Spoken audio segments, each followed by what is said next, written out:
Welcome back to the Slice Tennis Podcast. Unfortunately, the last time you guys saw us, we were together and we both got a little color. You can see the tan on us, but now we are separate.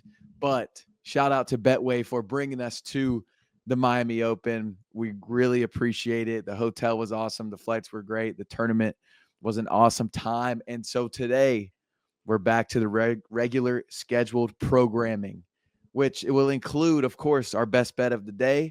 And then we'll talk all about the Miami Open, some of these big upsets that have happened, some of these high seeds that are losing. And then we'll give a little prediction on who of the people left might make the run deeper into the tournament. And we'll talk about all the different storylines because there has been a lot of fun trolling as well in the Miami Open. So I'm stoked on it. Do we need our best bet? Do I need to tell the people how much I failed recently? I think so. It might be called the worst bet of the day. JP's worst bet of the day. We could change the segment to it. But yeah, I'm stoked to be back home because it was crazy in Miami just first off. But I'm excited to kind of recap our weeks here going forward in Miami together. And it was great. I will say, JP, meeting you in person, confirming that you're a real human. And just quickly before we get into it, I remember a few pods ago, I was doubting that JP could out squat some of these ATP players. I did meet him in person. He is a beast. This guy's on a football podcast, and that means he works out. So respect is due to JP putting the hard yards in the gym. And I definitely think he could out squat a good amount of the ATP pros. I love that. Just based on what I saw. I appreciate you letting the people know. I had to let the people know. All right, let's get into the best bet of the day. JP, what do you have to say before we do that? Man, before we get into that, y'all know what time it is. Hit an ace with the best bet of the day with Betway. Get up to $200 if your first bet loses, plus 50 bonus spins no matter the result. Scan the QR code on the screen or click on the link in the details section to create an account and redeem your offer. Remember, the offer is only available for new customers. Terms and conditions apply, and this offer is not available in Ontario, and you must be 19 and up to play. Please play responsibly.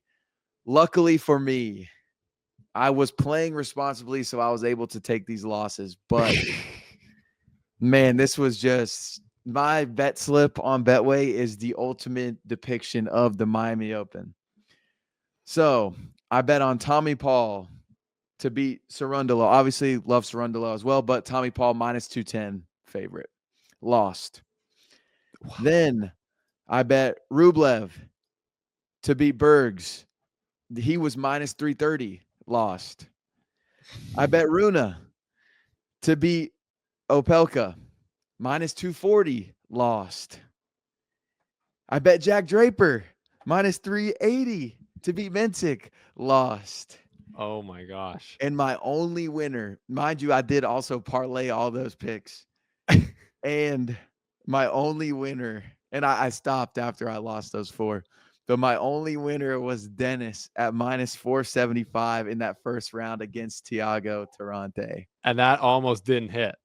Man, when I saw close. I saw the second set when he lost it, I said, oh my God, he's about to lose. I might never bet on tennis again. But just an all-time bad beat.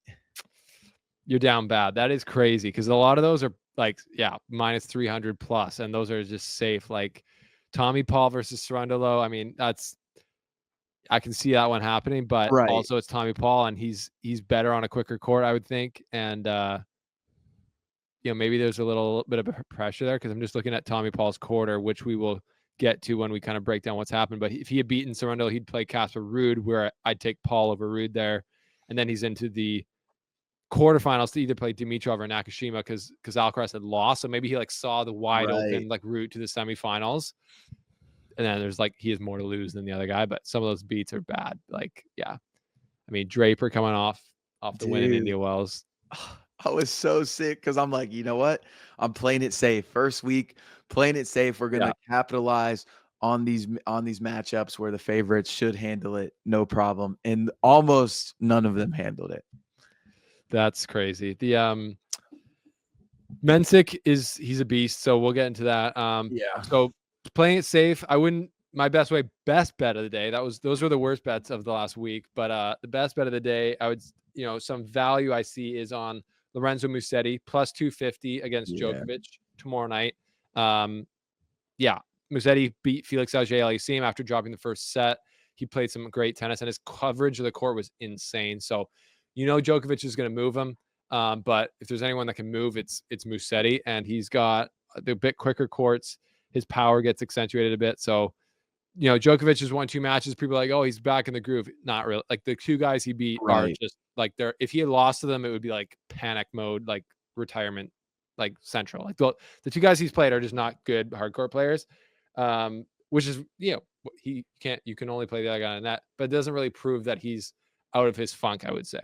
Yeah. Really, because he's one of the greatest, if not the greatest of all time. So he should be these guys. So anyways, I just think Musetti wouldn't shock me, playing good.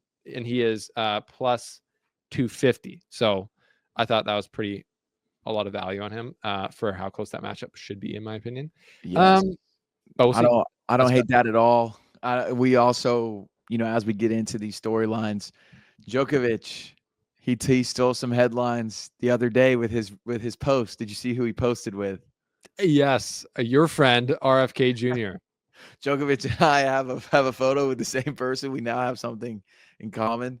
But man, I would love to be around the team when they go meet him. Like whoever gets the text, like whether it's Djokovic reaching out to RFK or RFK reaching out to Djokovic, and then RFK, we got to pull this photo up because, man, you're an athletic guy. I know, and you have money. You're a wealthy guy. So what are we doing on the tennis court with some hiking shoes? Some khaki brown hiking shoes. Like, man, come on. You're RFK. Yeah. You're a Kennedy. You're better than that. Yeah. You just, it's not hard to just be like, hey, I don't know anything about tennis, but can someone get me some tennis shoes? Right. So, but I would love to know when Djokovic or whoever runs this thing was getting ready to post it, what the conversations were like, because they had to have known, this is going to go crazy. People are going to do their thing with it on the internet. Yeah. So if anybody from Djokovic's team is listening, we'd love to speak with you and Djokovic, have a nice podcast. I mean, that would be, honestly, that's just the matchup. Someone said it with a lot of spite and hostility, but it's like totally unsurprised. That's like a matchup that that they would see their health, in the same way. They're both very cautious with their health and very natural first people. But it's crazy also to see, because Djokovic is an elite athlete, obviously, but it's crazy to see how thick RFK is compared to him. Dude, right? That TRT goes crazy, but yeah. On it, man. Anyways, that was definitely a headline maker. And yeah, why don't we just get into our weeks, and then we'll kind of, because I think that picture plays in. I don't know if that was in Miami or like in Florida or recent. It could have been from a different time. I don't know. It could have been at Indian Wells. Who knows? Could have been. Yeah, it probably was, because I think that's where RFK lives, right? California. Maybe. He's definitely got a place there. Yeah.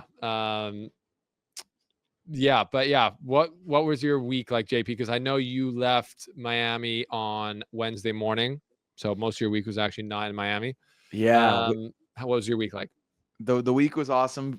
Obviously, we got to meet in person. We've done a bunch of content. Y'all go back and check out that content we were doing in person in Miami. But it was great, man. I think the highlight of my week, outside of meeting you and your family, shout out Nicole and Shep, they crushed it, was seeing my guy Shintaro, getting to watch him win a match. I haven't seen him since I was working at IMG.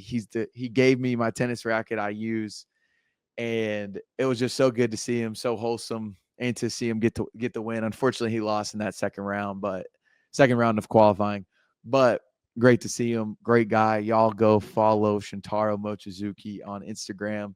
He's a beast. He's got a lot of potential, but love that. And then right when we got back to Nashville, actually that morning, I went straight to work once we landed, and Dale Earnhardt Jr. came on the podcast. And for anybody, I'm sure even most people, a lot of our listeners, I'm sure they don't watch NASCAR, but you probably know, if somebody said, hey, name a NASCAR driver, you would say Dale Earnhardt Jr. Right.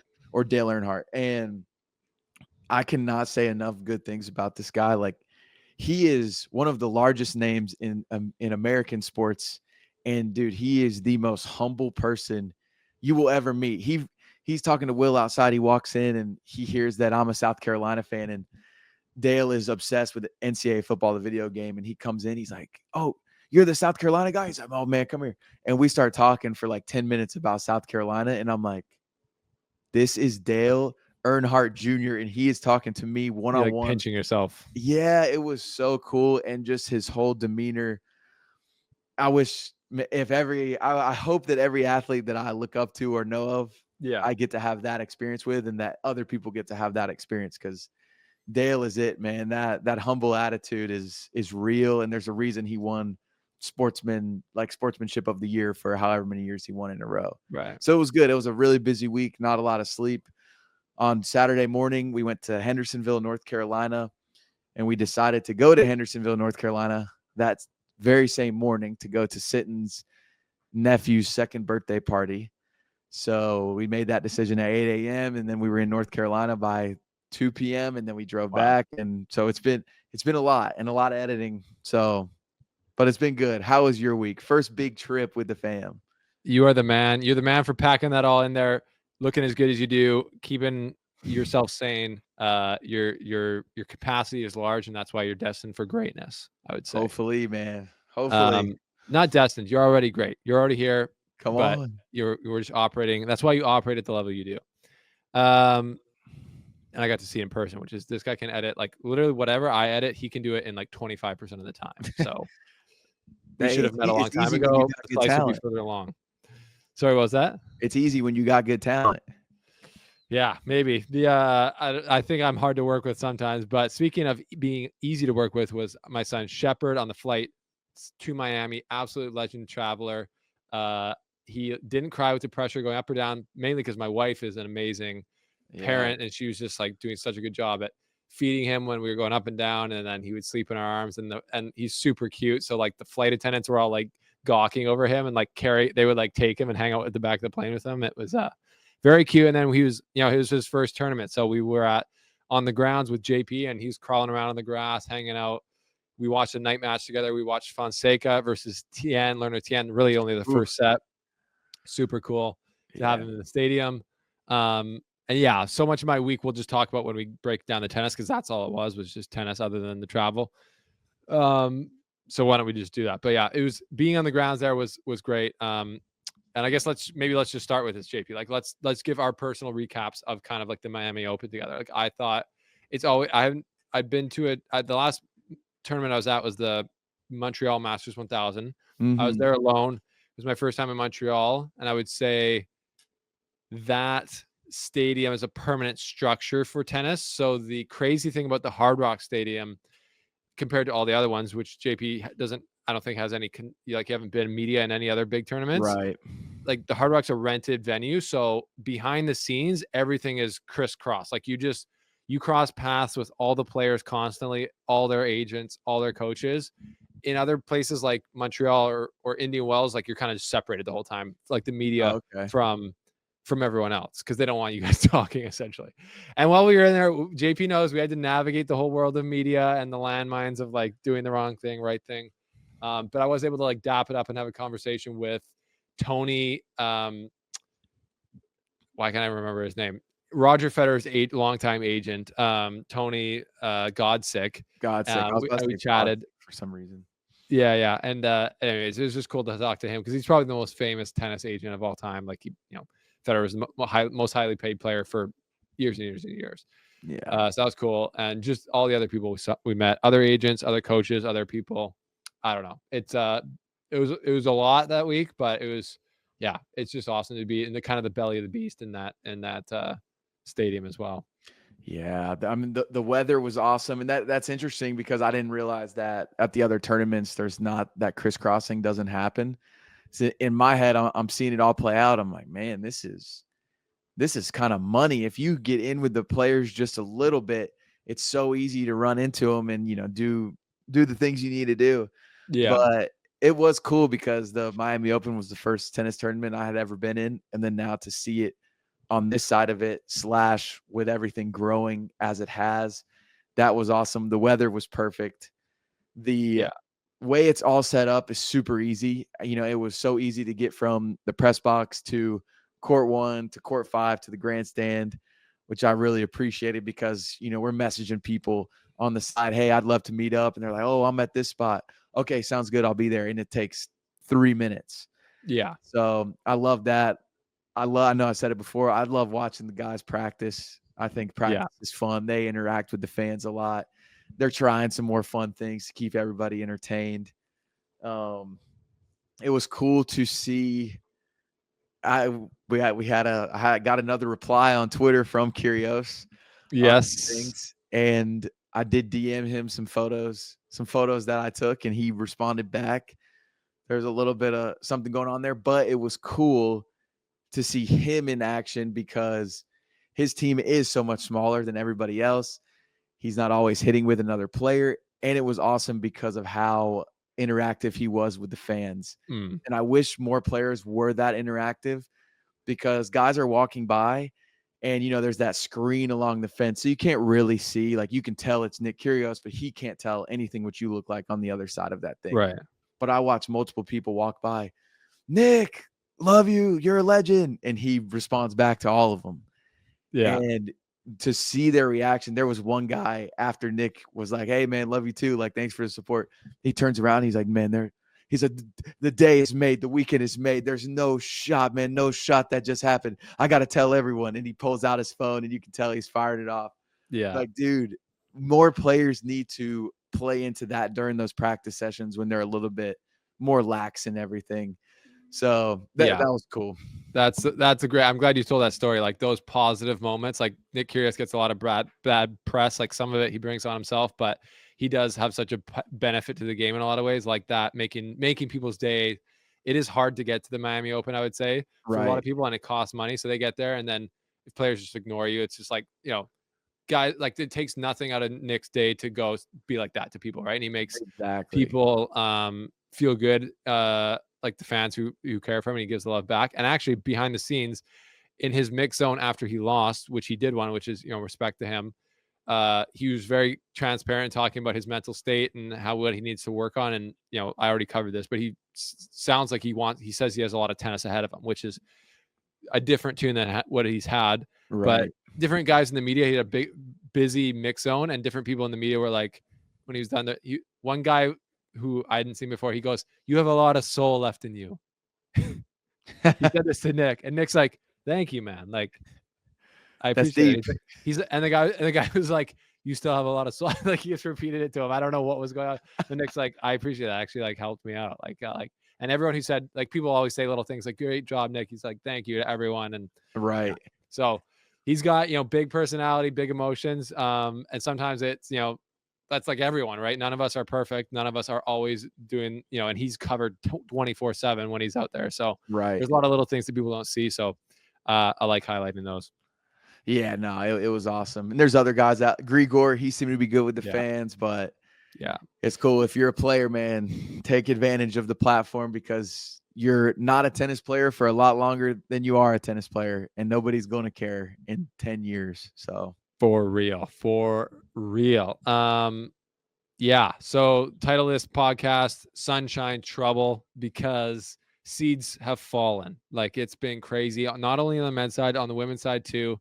And that's just why the Sunshine Double is so hard to win. Because how do you come from Indian Wells to Miami and play well at both? So why don't we quickly look, JP, at the quarters, and we'll throw pictures of the quarters up, because if you're watching now and you watched our preview, we broke down the quarters. We talked about our dark horses. We talked about the potential quarterfinal matchups, and most of them are just not going to materialize. There's matches going on right now as we talk. But we'll quickly go through these quarters. So the Alexander on the men's side, the Alexander Zverev quarter, he's one of the top seeds still alive on the men's side. So he's beaten Fernley and Jordan Thompson, both in straight sets. But who else was in his quarter? Jack Draper was the other highest seed, and he lost in the first round to Mensik. And isn't that crazy, JP? The four semifinalists from Indian Wells losing in their first match in Miami. Man, you wonder too. I don't know how much you would want to speak on this right now, but what you were saying with some of the players talking about the 2-week tournaments. Yeah. So it is, I would imagine it affects those guys a lot more than even the dudes that have the earlier exits. Yeah. I think just on that, like it's difficult for both. I think because Shapovalov, after his match that he won, his first match, he talked about how the extended 2-week tournaments, part of the rationale that they've been given, I guess, by the ATP is that it gives players a break in between matches and it helps, for rest. But Shapovalov's point is that it's not restful because you're still at the hotel, you're at the tournament, you're going to probably practice in that day off. So you still have to do your routine. And I heard Grigor Dimitrov in Montreal last year say the exact same thing. So Shapovalov, for example, lost not even that early in Indian Wells. It was either the third or fourth round, but there are these much bigger draws.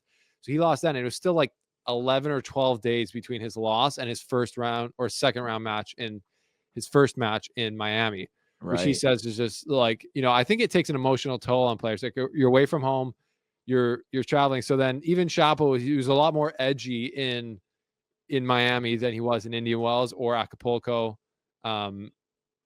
Because I think he was just tired, like mentally tired from being there. So he lost earlier in Indian Wells. And then you have the guys who went all the way, but they'd still been at Indian Wells for like 3 weeks at that point. Mm-hmm. Yeah, then they played all these matches, had all these practices, lost, and then they are on those conditions, switched to the new conditions. And I think guys are just worn out. Jack Draper took it to be like, he was asked about it and he said, like, look, and this was after his loss, and he said, look, I've always thought like the tour is just relentless for everyone. So, we shouldn't find excuses, but I think, Shapovalov's solution, he's like, we'll just keep it as like a 7-day Masters. Like it's not a 3-set match. It's not too hard for guys to play every day. They've been doing it for decades, but that's part what of I'm thinking. It's like, man, they practice for way longer amount of times than these matches at the Miami Open.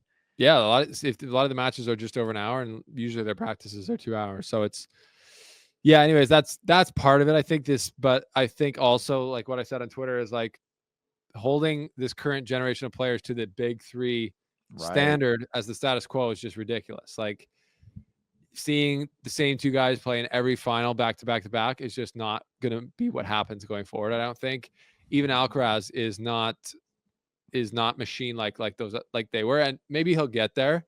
And I guess this is actually a point I did want to talk about. I love Craig Shapiro's tweets. He was on his they're on his Instagram story, and he's going, essentially his point was all the players you see at all the parties in Miami before the tournament got going, they're at Komodo or whatever these restaurants are. They're with Dave Grootman. They're partying. They're having the Vamos in Miami. Most of them lost pretty early in Miami. Yeah. So you got extended time at these tournaments. You also got extended times to get yourself in a bit of trouble, have a bit, maybe too much fun in Miami, and then show up to your first couple matches a little maybe under the weather and lose. So I don't know if you noticed that at all, but I thought that was funny. Well, I saw Alcaraz too. They posted it maybe today. He was with Paul Pogba. Yeah.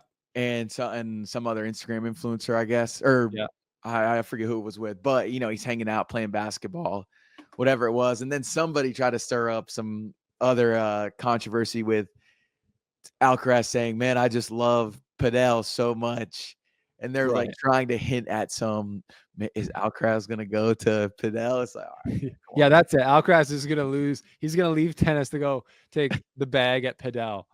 Yeah, dude. People will just start to run with anything when you start losing just a little bit, even if you're 21 years old.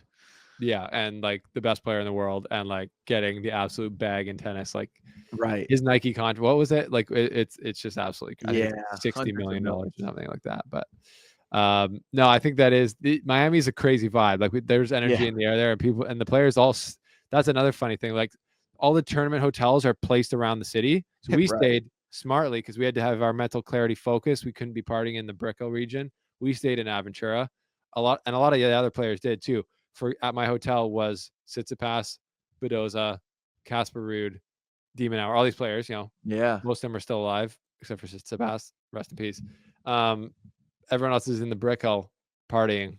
Not good for the tennis. You need to stay focused in Miami, especially.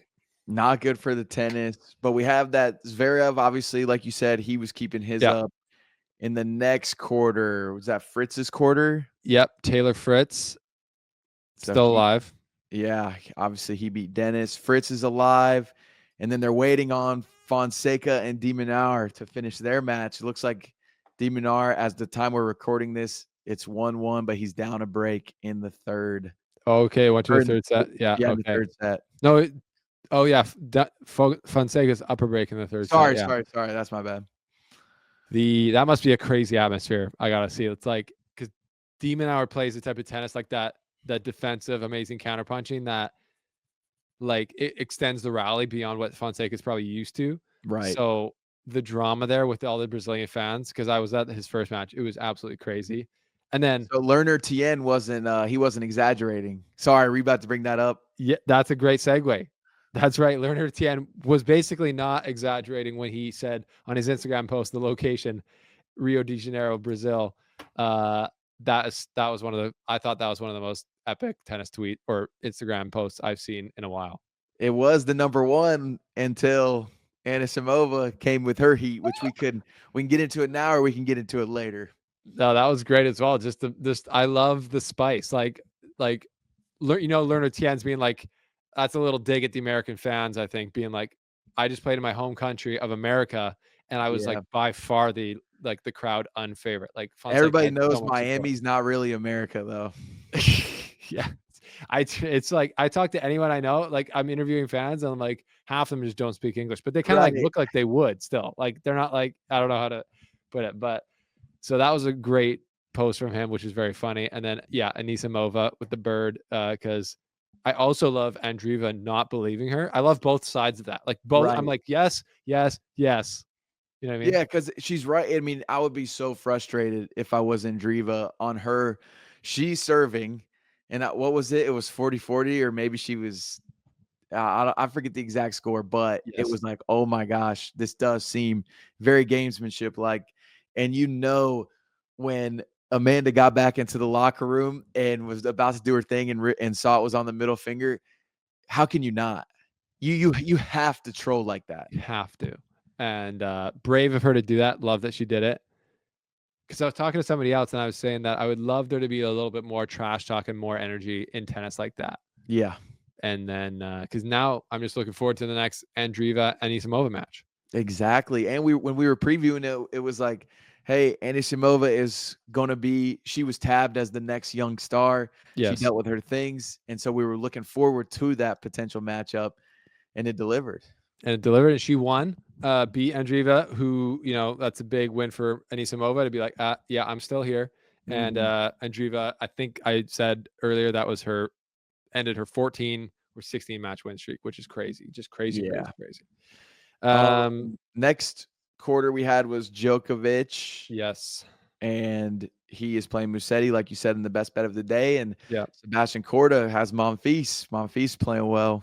Sebastian Korda took out Tsitsipas, and yes, Yeah. Monfils took out Munar, who took out Medvedev. So Medvedev's another one, big seed who bit the dust. Medvedev's out and Tsitsipas is out in that eighth. And then Auger-Aliassime's out, but he lost to the higher seeded Musetti. Mickelson lost to Ugo Carbelli. That's rough for Mickelson, not Yeah.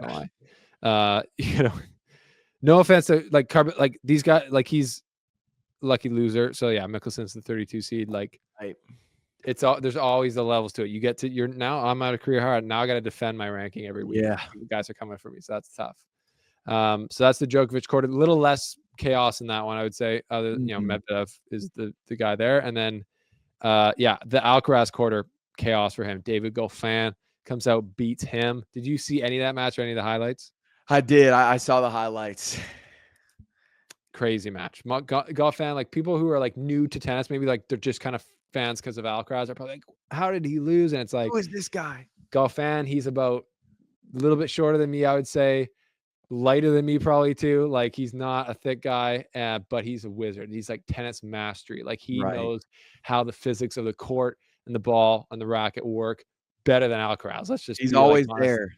He's always there, and he doesn't have the physical raw vamos that Alcaraz does. And he's also been playing tennis for like 15 years longer. So he was just like Right. knew how to like pinch Alcaraz in ways that a lot of other players don't, and yeah, could kind of catch Alcaraz when he was just not really at his best. So that's cool to see because I love those players who are just not so obvious, like who are good. But then again, Goffin does go and lose the next match to Nakashima, who's Yeah. also very Playing underrated. well. Yeah, playing very well. Now seeded player, 31st seed, 31st seed. Nakashima will play Dimitrov. Ruud is still alive. Cerundolo beat Tommy Paul. So that is the men's draw. Just, yeah, if you look at the top seeded players, Alcaraz out, Medvedev out, Tsitsipas out, Paul out, Auger-Aliassime out, Hurkacz pulled out.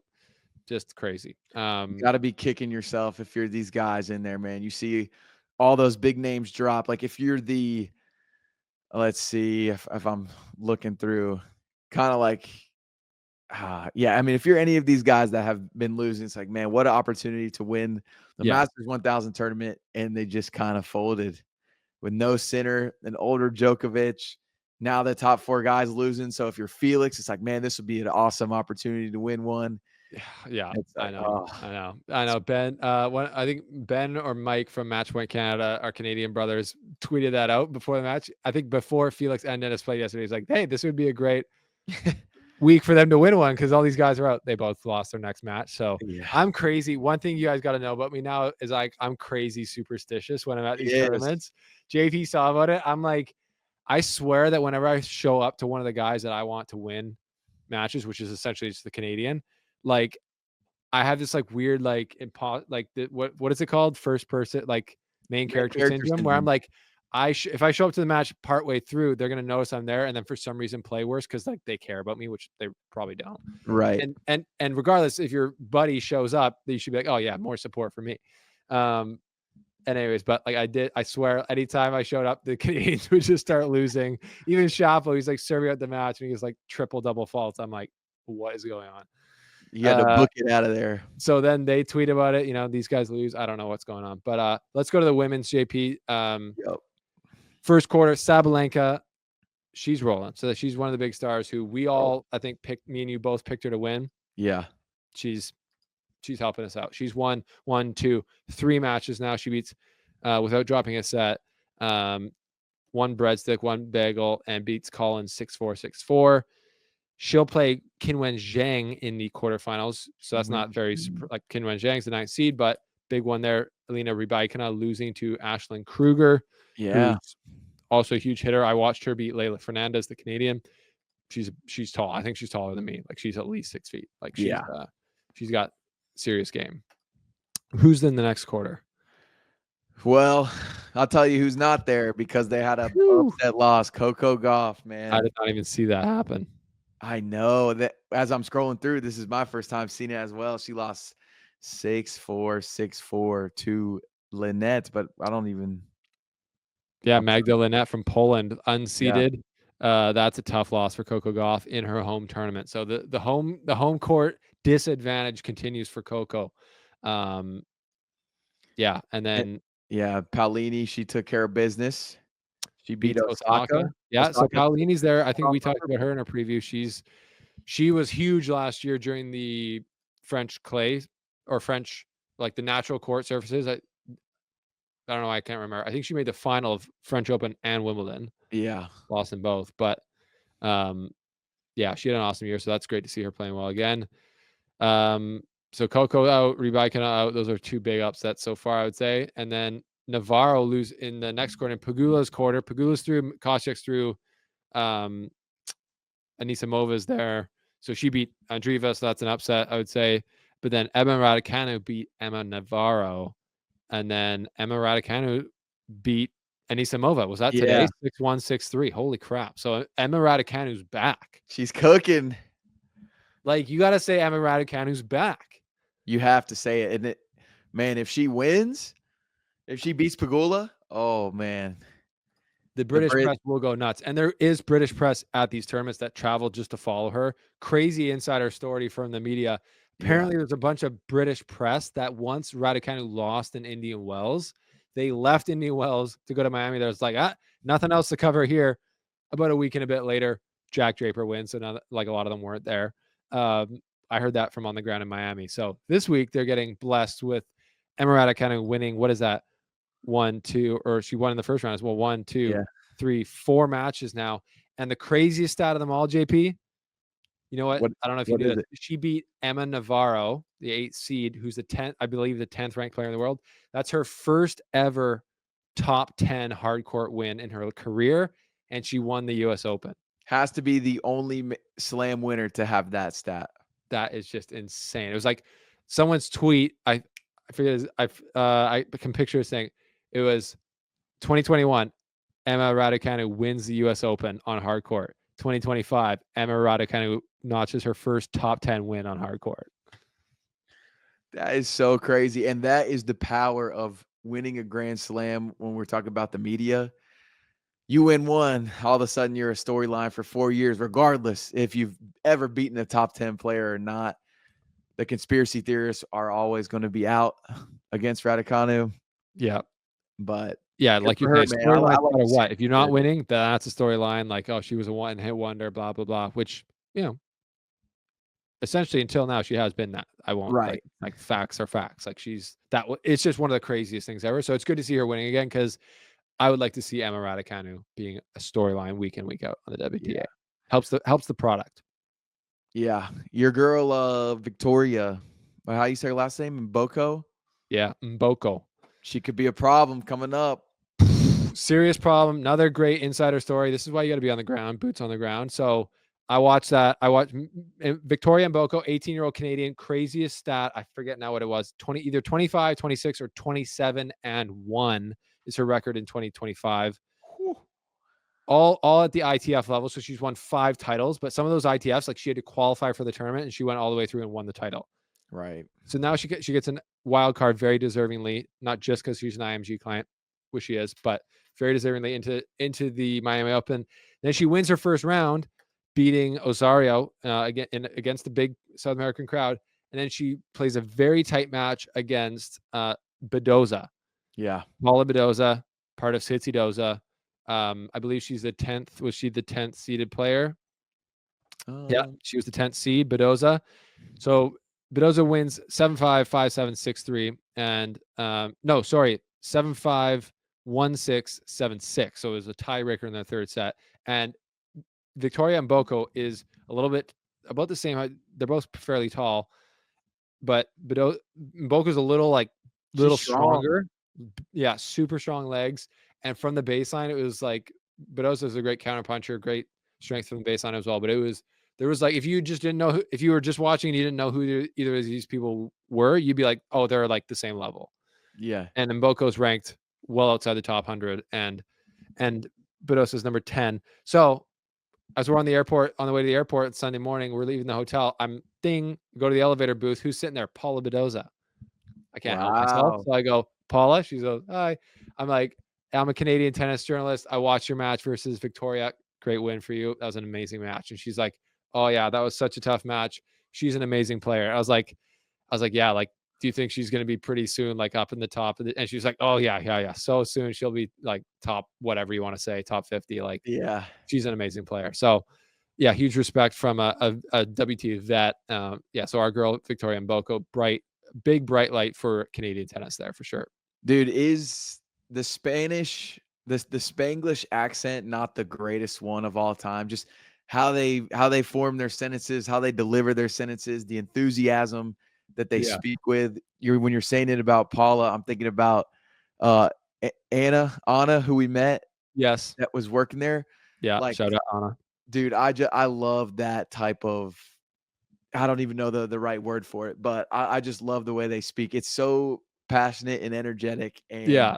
They're like interested in everything you say. And I was like kind of tripping because I was like, is that just Anna? Like, is she just like but you realize you talk to Alcaraz, like he gives you the time of day. All the Spanish, like you never get the cold shoulder from the Spaniards. No way. Yeah. No way. You really do that? Like, oh snap. Am I the man? We're getting dinner today. No way. Yeah. Oh, unreal. We're actually going to feed ourselves tonight. Dude, no, they're awesome. Yeah. Spain's a great time. Love Spain. Love Spanish players. Yeah. So we're now into, so we're talking about Swiatek's quarter, which is the fourth quarter now. She's still alive. Good for her. This is a court where she should do well. Madison Keys, though. We're going to talk about Madison Keys. I know she took that L. Alexandra Iala. Yeah. Do you know? Have you heard about her at all? No, not really. Just from the stuff I've been seeing this week. Yeah, so I didn't watch any of her matches or anything, but she's from the Philippines, and there's not many tennis players in the top from the Yeah. Philippines. So she's a wild card. I think she's an IMG client as well. She beats Ostapenko, and then she beats Keys. Oh, and look at that. Paula Badoza's pulled out. So she Yeah, now is she's into the injured. quarterfinals. So that's huge for her. Like making the quarterfinals as a wild card is crazy. I bet you her rankings outside the top 100, but now it's going to be well Yeah. inside. And she was, and Coleman Wong, who's Hong Kong, from Hong Kong, Yeah. he beat Ben Shelton, which was, I got some insider info on that too, because that was crazy. I watched that match as well. It was rumored that they were dating, so they both had broken in, but then that was that was misinformation. That was dating disinformation, and Who they're was just good spreading friends. that? Who was running that? I think it was the same guy. He's the French guy. He's very active on Twitter. You can't really blame him. Sometimes you get things wrong. It's all good. Yeah. But yeah, it was that was leaked. They were like a couple. They're not actually a couple. They're just good friends, but they both have had amazing Miami Opens. Yeah. We But love that, man. JP, I would love your thoughts on this because I think you're a Ben Shelton guy. Is that right? Yeah, for sure. You know, I'll rock with Ben. Yeah, and I don't feel any either way about him. I think he's great for the sport. I think he's an entertainer. And I was sitting courtside for him in like kind of the last set really against Coleman Wong. So this is the court one packed because Ben Shelton puts bumps in seats. Right. Packed court one. Literally every seat was filled. And Coleman Wong though is gaming, and like Ben Shelton has the biggest, probably the second biggest serve on tour, and Coleman Wong, boom, returning athlete, just athlete, reading it like a Jedi, returning it deep. And then once it was baseline to baseline, Coleman was like low key kind of pushing him around Yeah. and wasn't giving up the baseline at all, was just absorbing pace and giving it back so well. And goes up a break against Ben Shelton. It was like 5-2. I think Coleman Wong was serving for it either 5-2 or 5-3.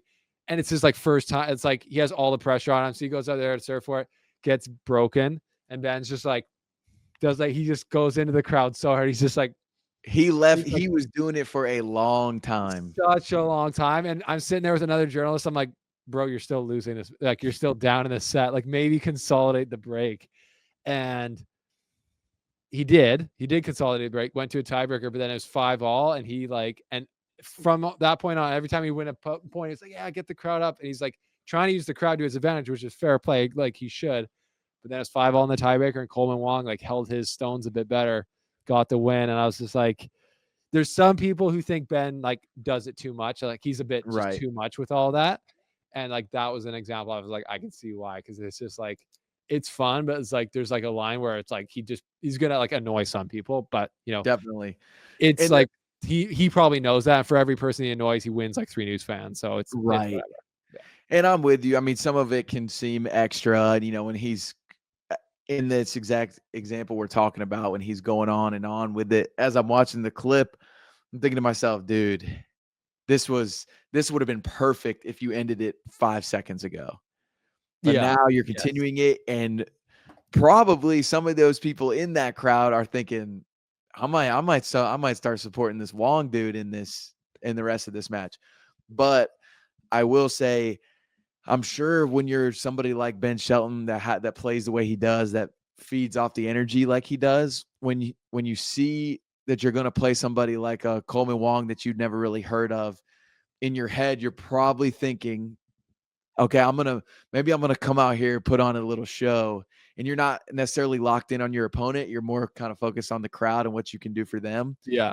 And then he hits back hard, like you're saying, starts pushing you around. Then you really got to double down and think, oh, I got to look now. I'm playing from behind and I need every advantage I can get. Yeah. What lever can I pull here to help me? And it's like, and I think that's what he was doing for sure. So, but it just it was like being there live. People are like, it's like, I think he was like, there's no way I'm losing this match the whole time. Right. But I was like, I think there is a way, brother, because everyone's losing. Like you're not. And Coleman Wong's a bat. Like that was, that's what one thing tennis has is like all year around, like March Madness is going on. Right. You get the big upsets in March Madness. Some school you've never heard of, that some player you've never heard of becomes famous hitting a buzzer beater or whatever. Yeah. That's what you love about March Madness. And then you have that in tennis all year long. Like you have these guys who get wild cards, they beat players like Ben Shelton, and they cause an upset. And they usually lose the next round, but for that Right. one match, it's like so pure, so fun to watch. And yeah, Yeah. Coleman Wong did that to the T this week in Miami. One of many. He did. And it's cool too in this era without the Federers and Nadals of the world. I think we're just going to continue to see more and more upsets, more and more parity in the sport, which makes there's so many storylines that you can go down. And you think about the girl from the Philippines, like Yeah. imagine a feature story on her wherever she grew up. Maybe she moved over to somewhere else growing up, but it's still just all of these things are so fascinating. Yeah. And like, seriously, if you want to grow tennis, like places like the Philippines are places where it's like green field to grow the sport of tennis. And like, Right. she'll be a superstar now. She probably already was, but Yeah. yeah, we love to see that. So that's the flip side of the sunshine trouble is the sunshine opportunity. And all these players who have been causing these upsets have been capitalizing on it. Maybe you want to quickly, I guess, like, so I don't know how much we want to get into before we get into the comments from last week, but like the PTPA lawsuit got announced. We've talked about it on the channel last week while we were there, and I've heard a ton of different perspectives, Yeah. both for and against. And I would say in general right now, like, and JP's a little bit different than me, which is totally good. And I think I'm like almost more on the side of I don't like the fact that the PTPA is suing Mm-hmm. because I just don't like that the potential disruption it can cause to tennis if it goes a certain way.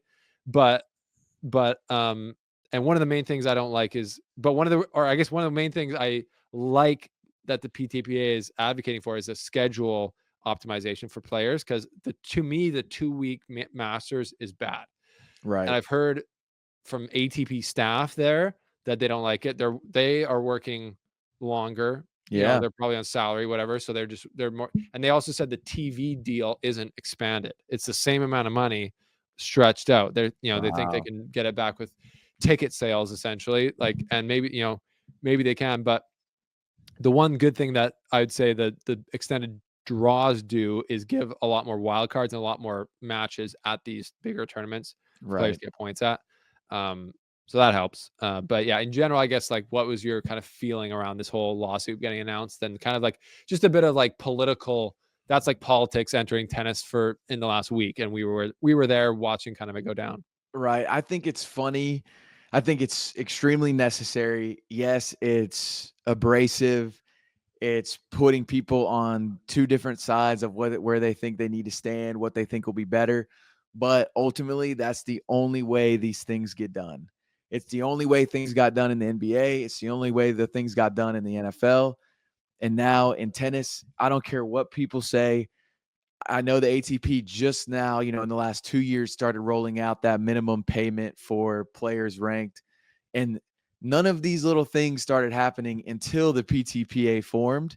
And no, the PTPA, they weren't the ones in charge of the legislation. They didn't make it happen. But I promise you, their presence got that ball rolling and forced the ATP to, like, okay, yeah, maybe we should look out for these players a little bit more than we actually are, because somebody is here and they're going to put us under a little bit of a magnifying glass and we could get exposed. That's a good point. That's what I think is I'm sure there's plenty of things in the whole lawsuit that I would probably disagree with, but I wouldn't disagree with it enough to say that it's a bad thing, just because I know that public pressure is so key to getting things done. And they have somehow suppressed all of these opinions for so long. And this is the first time they're being put with their backs against the wall a little bit, and they have to react. So I'm all for it. Fair enough. And that's I actually hadn't really thought about that until, like, the PTPA formed in 2020, which is 5 years ago now. Right. So I would say that's a great point, that I think it advanced, it made any changes that maybe the ATP would have eventually done, made them happen sooner, or maybe they never would have done it. Right. So I like the fact that the PTPA exists for sure. And I think the ATP should work more with them. I would say I still don't like the lawsuit aspect of it. I wish that the PTPA maybe had a bit of a different structure where they could actually get players to join it organically. Because right now, like, the crazy thing is, like, no top players are behind it. Right. Like because if they were, they would just say like we have all these players listed. But Jack Draper was asked about it. He said, "I support the ATP. Like I know nothing about the lawsuit." Medvedev didn't want to comment on it. Djokovic said, I that was a big, not helpful thing for the PTPA's cause. But in general, I like that the PTPA exists, and I think if the lawsuit can get like a settlement, and I don't think the PTPA is just looking for money. And I'm going to ask Vasek Pospisil this. We're going to have him on the show here very soon. Yeah. Actually, we're communicating about trying to find a time. If the outcome of this is speeding up change and getting another seat at the table for the players, then that's good. If it's wasting a bunch of money and it's delaying progress because of that, and they're just fighting in court for 2 years, to me that doesn't help. Like the PTPA can make an impact without the lawsuit, but obviously they felt like they couldn't. So, happy to kind of disagree a bit on that, and it's going to be interesting to see how it plays out. But it's a bit of a weird feeling there, I would say, at the tournament with all that energy going on. Yeah, and I'm for it, and I don't mind Djokovic's stance really because I'm with him. You don't want to make the ATP an enemy if you're the PTPA, but I just based off some of the small things I have seen within the ATP or within the culture, you could see why the PTPA feels like they need to do a lawsuit in order to get some things going. I feel like there's a wall up to keep things protected, but I don't know. It's going to be fascinating, however it all turns out. To me, and that's a good point. The main point I got from this week talking to different people is I don't think the ATP is the main culprit here. It's kind of like seems to be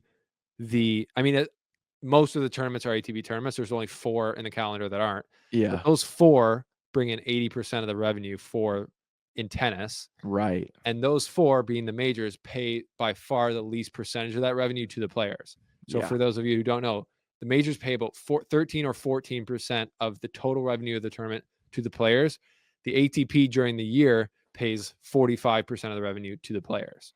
So out of all the organizations in tennis, I think the ATP is actually the most fair. The onus for them, like their I guess it would be like the difference between your husband being or your husband or wife, their problems being apparent to you because you see them every day versus like your buddy who you only see once every quarter, his problems. Cause like you only see him once a quarter. So you kind of look past it. Yeah. You're making more money at the majors anyways. Like that's your biggest check of the year. So who cares? In reality, your check should be 5 times bigger from them. Right. You should be making $500,000 to lose in the first round at the majors based on how much money they make. And then the guy who's ranked 200 in the world just by losing first round in each major would be making $2 million a year and be living a great life. Yeah. Yeah. But the onus falls onto the ATP because they're doing tournaments every single week, but they only have 20% of the revenue from the entire tennis world. And so, they should be like the least culpable person, in my opinion, of the group. The ITF is a joke. Right. No offense, but the Davis Cup's a joke. Like you go to these tournaments, you should see how the players get treated. It is crazy compared to something like Miami. Yeah. And then the Grand Slams, the players are treated well, but it's like, what is that Stockholm syndrome? You fall in love with your abuser. You're like, things are so nice here. They're helping us with our taxes when we get Yeah, they should be paying you 5 times as much. Yeah. Anyways, I feel like it's spot on. Spot on. It's not that the ATP is without fault. Nothing. Right. I don't. Yeah. There's other things outside of the money that need to be fixed. Yeah. So. Yeah. It's all moving in the right direction. I think so for sure. And like your point, because the PTPA exists, it's moving in that direction quicker, which is it's a very valid point. So, wow. Do we have any valid points in the comment section? Do we have any valid points in the comment section? We had some last week. I don't know. I don't know how valid they were, but we read them all, and we're going to do that again. We got 9 comments from the last show. Thank you guys for leaving your thoughts. We'll have to start right off the top, JP, with Pocket Match 8358, who was the focus of our last comment section. He said, "This is the best podcast you guys have done all year. Nice to see my feedback was received." He's like our producer essentially at this point. He is, which is amazing because I'm really glad that he showed up again.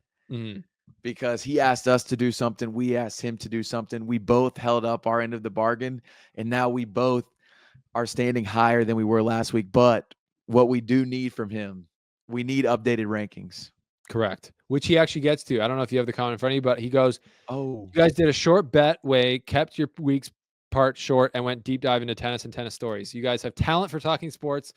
Was killing me. You're wasting it spending 20 minutes of your podcast talking about Betway and your weeks instead of tennis. Clearly, he doesn't think we're that interesting as, our weeks are that interesting. Respect. right. And then he goes, you guys have definitely won some podcast points and definitely in the top 20 in the top tennis podcast rankings. Let's go, man. Hey, In the Rome was top not 20 built in a day. from 21 to in the top 20. Personally, I would have hoped for maybe I would have been like, oh, you're in the top 5 now. You're ahead of nothing major, but we'll keep working to get that honor, I would say. And keep feeding us the input because we're trying to climb this list. We're trying to make the show better. Yeah. And your opinion matters. Yes. Your opinion matters. Pocket match. Geo Air Travel. Back at it again. I don't know how many episodes this is in a row. I would think 5 or 6. Yeah, He I believe says, so. I'm trying to pull up the comments right now. That's why I'm word. Yeah. being He's spotted. got thumbs up, thumbs up. Thanks, guys. My favorite part of this episode was your Miami Open analysis. I too love the practice court experiences. It's so cool, the feeling of proximity to the players and watching their talents so up close. Looking forward to your interviews, reports, and behind the scenes in Miami. Your podcast is definitely very high on my list. Keep up. Geo Air Travel. Appreciate it. Let me know what you thought of the interviews. Brad Stein, Alexi Gallarneau. I interviewed JP Hovey a bunch of times. Yeah, keep us posted. Love the continued streak we're on. Let's go. Geo Air Travel with another wholesome, genuine comment, which is what we asked for. We want you to be genuine. You Yes. can just feel the goodness from Geo Air Travel. All right, I can read the next one if you would like. Hit it. This one comes from Tony HY-Nielsen 8520. Okay. Only event that qualifies as a sort of fifth slam would be Olympics because of the rarity and importance. I do not hate that take at all, Tony. Great point. Great point. Because I think I don't know if we had got that in our show, but Zverev was asked that question. I guess we were probably talking about it maybe a little bit in the show, but yeah, Zverev said Indian Wells, and he was like, can't be that. It has to be not in the US was his point. I mean, the last Olympics was at the French Open venue, so it was a little bit of a double tap there. But where's the next one's going to be? Los Angeles, I guess. Which true. I love the fact that it's only every 4 years. It does matter, obviously, with the way that Djokovic won it this year and how much he cared for that, or last year. So I think if there was a fifth slam, you could essentially just got to make it the Olympics every 4 years, which is crazy. Crazy. The next one is Kim Hickey. Shout out Kim. She's a loyal follower, supporter. She's Canadian. She says maybe next year JP will have a little to bring to the Open. I can't really remember what we were talking about. A little, she means like a little baby, a little kid. Oh my gosh, a little. Got you. I read that the first time. I did not know what she meant. I was like, a little what? Like JP has. She's like, was that a huge diss? Like maybe JP will bring something to the Miami Open next time. Like, he brought nothing to the show. He brought absolutely no benefit. But what she meant was maybe you'll have a little kid like Shepard. Yeah, that's so right. Maybe, and hopefully, let's see. To Miami, that would probably be difficult, but maybe maybe the year-end ATP finals. Get working on it, JP. It's never too early. Never too early. But I respect it if you guys want to just keep practicing. Yeah, right. Keep practicing. The next one. Like, guys always love that joke. It's like, I like to practice. You got to watch Andrew Scholl's stand up. He has a hilarious stuff on it. It's on Netflix now. That's great. Will do. Kim Hickey said that. We got Alfredo Aquino 6515 says heart. Mira will be quicker and faster than Amanda. Amanda, a lot of running to do. I would say, sir, unfortunately, she might have been faster, but she did lose the match. Yeah. So I know Anissa Mova would give you one of these. Right. But yeah, that was a fair point, I think. But not to be for Mira, which you can't really blame her. Yeah, positive. Real quick, shout out to you, Alfredo, as well. Love the positive emojis you got going on with the hearts. And he also said, heart. I like this podcast. I don't know if you were just about to say that. Sorry. Oh, no, I didn't see that one. There it is. Yeah. So huge support, Alfredo. Tell us in the comment section, is Mira Andreeva one of your favorites now based on how amazing she's been playing? Yeah. Let us know. You want this next one? I don't even. I think our YouTube comments show up in different what's it called, sequence. So I don't Yeah. even know what we have missed now. Lane 777. He says Yeah. the slice is far superior to Nothing Major, unmatched charisma from JP and SB. Lane 777s, baby. Let's go. All Let's go. consistent, good vibes. Like this. One day we will be grabbing the beer with Lane. Yeah. Mhm. Flex for Lane. And maybe one day we'll even collab with Nothing Major. That would be awesome. We could learn something from them. They could learn something from us. I think we got a connection. We could get a collab. I don't know if they'd want six white guys on a screen. A little awkward in today's political climate. But that is a large demographic of tennis. True. Not in Miami, but true. Not in Miami. The next What you one got the next one? What are we missing? I have Wasila Frischke. Yeah. 2793. We just got some emojis, some good old fashioned emojis. We got the tennis racket and ball emoji. We have we'll call it a tennis ball emoji. I think it might be a softball, but we got a blue heart, a thumbs up, and a nervous smiley face with the sweat. We'll take that, Wasila. Thank you for commenting. You took the time. It's not easy. It's not easy finding those emojis. Mm-hmm. So we appreciate that time you took to scroll or to type it in, whatever you did. Yes. Appreciate that. We appreciate that. And yeah, you didn't have to comment. You know that. You didn't even have any words to say, which we love. We love a silent king or queen, but you showed your support and you got a shout out because of it. So appreciate that. And then we have only one last one. Yeah, one last big one. You want to read it? I got you. Plenty of time. This one comes from Tony, who left a comment earlier. So shout out to Tony for the double comment. We appreciate that. Help the algorithm. He says plenty of time to rest in between Sunshine Double, and Mira has loads of energy. I read so many fools speculating in fatigue and all sorts of mental and psychological sorts of crazy mind F word speculations, and Iga and Saba still fave over Mira. It is insane. And the latter even have tougher draws. Anisimova potentially difficult for Mira early on. Good point. Same goes for Jack Draper. He has 5 days of rest, but I'm worried he has been foolish enough to go bottling and get drunk after that Indian Wells win. I saw a video of him drinking alcohol and singing. If that is true, it is amazingly stupid by a guy who has had so many physical issues, especially, and Miami is humid and tough on the physique. Let it out, Tony. Tony, I love this. I love the stream. It's called stream of consciousness. Just entering into the computer. You're just like, this is what I'm thinking, and this is what I'm saying. What do you think about that? Would you be disappointed if Draper hit the bottle a little bit, just a little bit after the Indian Wells win, or no? I'll tell you this: I would be disappointed, but for a different reason than Tony. What's the reason? I would be disappointed if he didn't do it. See, I'm there. I'm also there. Right. But I mean, we would love to see him win the Miami Open, but it's part of the Jack Draper lore because he knows that he gave us that video with Andy Murray, that a piece of him feels like he has to uphold that celebrating reputation.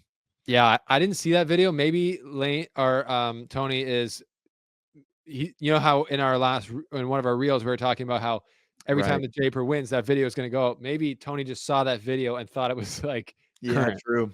But I would, if I'm winning that tournament, you go, you have a few drinks, you have one night, you eat whatever you want. Right. You feel probably not your best the next day.